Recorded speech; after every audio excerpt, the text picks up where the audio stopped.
Well, hi everybody. We are here on day one of IMEX, a travel and destination show, and I'm sitting here with Michelle Bruno from DAHLIA+Agency. Michelle has been watching this industry for a long time and watching it pre-pandemic, pandemic, and post-pandemic. So, as I said, we're just getting started on the show floor, but what's your sense? People excited to be back? Yeah, I think, well, definitely. I've heard from several people, we don't have the numbers in yet, but it's going to be a much bigger audience this year.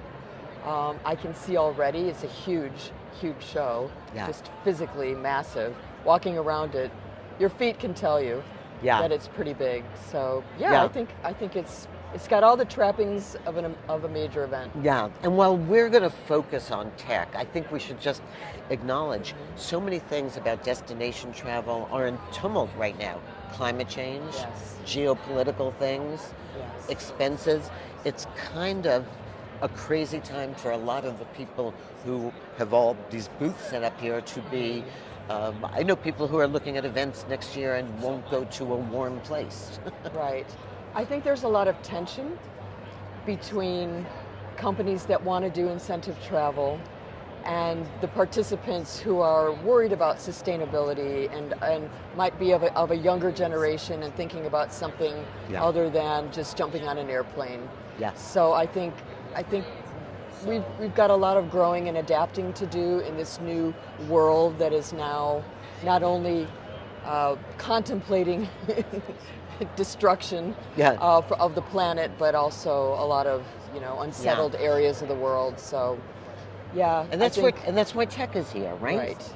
Well, yes, I hope so.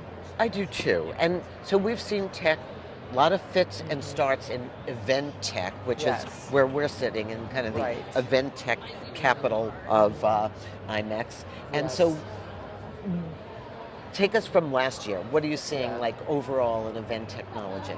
So we can see that the tech area at IMEX we feel is a little bit smaller than it was. I think we're at the probably death throes of some of the technology that perhaps 2 years ago or even last year was much more vibrant and much more Yeah. around. There's consolidation, obviously. There's just people going out of business Yeah. because of the climate. And I think tech in general is at a bit of a trough right now. I think we're waiting for the economy to return, for money to be less expensive, capital, investment capital to be less expensive. So I don't see much investment. I see survival and for some companies, thrival. Yeah, you're right. It Yes. seems they've separated out into Yes. thrival. And it seems that older companies who were not created as a response to the pandemic Yes, are doing well. yes, Yet there seems so much opportunity. I mean, let's take AI, which right. you don't see a lot of here yet, but you're starting to with companies like Zenus and Wordly, and so what can let's think about what AI can do for the events business workflow. Right. It can do so much, but it can also create havoc, both from just the new users trying to understand how it fits within their workflow, from the developers trying to figure out what is the best use of AI within my particular platform. So there's still so much to be learned, and we're also now in this industry and elsewhere contemplating what AI as a major presence will mean. Will it mean, you know, there's nobody left to do anything but think critically, so all of the foot soldiers will be eliminated? Yeah, your research. Which means Yeah. that there's nobody on the on the entry level to sort of aspire to the more senior positions in the critical thinking. Is it going to be that? Is it going to be a great thing like, the invention of autopilot, where now we can do so much more with so much less? So we're still thinking about those bigger questions. Yeah, and I think it's going to come up a lot. I mean, we're seeing some form of AI Yeah. built into just about everything and every Yes. event. We're seeing also, I look at AR, augmented reality. We walked into the show today and we saw a holographic woman introducing us to IMEX. So I think you're starting to see technology be a part of destination. Yeah. But we have been saying that about AR for some time. I think it's still nascent.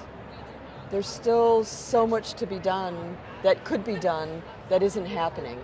But again, I think it harkens back to there's no money around, I think, at the moment. No one's really investing in that.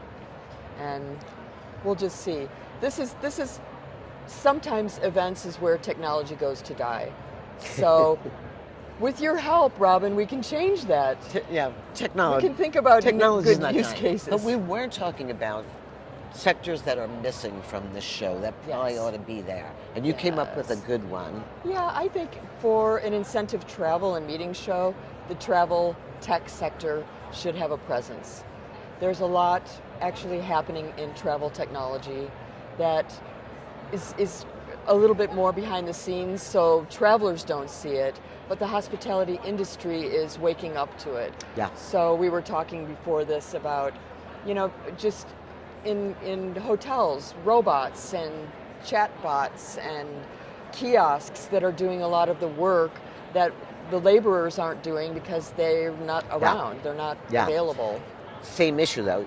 These entry-level soldiers that learn on the way up are starting to go away, and our expectations are changing. I don't know about you. I don't expect to have my towels changed every day or my room cleaned every day. I mean, it's just sort of fact of life. So I think we will all get smarter together.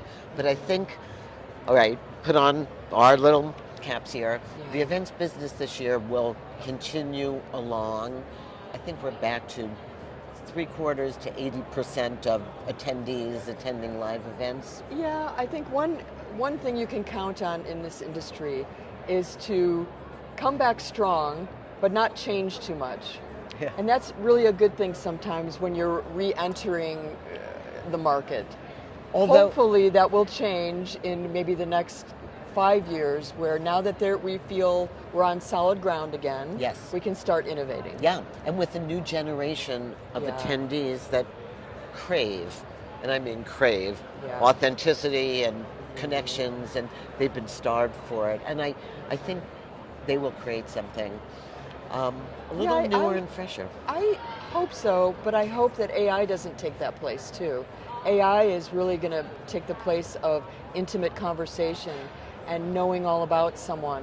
So why do you need to go to an event if you can find out everything that you need to know about a company or a person from Alexa? But AI, because it's the sum of sort of knowledge, tends to be sort of rife with cliches and boringness. I mean, I think a new generation is going to have to up their game to compete against AI. That is probably one of the biggest challenges. If we want to talk about a challenge in technology, it's outsmarting AI. It's where do I go to learn enough or more than an AI bot so that I can be useful and additive to technology and to my employer. Anybody listening, your staff should be forced AI. Spend 20 minutes a day playing, learning, integrating, because your business depends on it. And I think that's the end. Michelle, it's so good to see you again. Likewise. And we'll trade notes all through the show.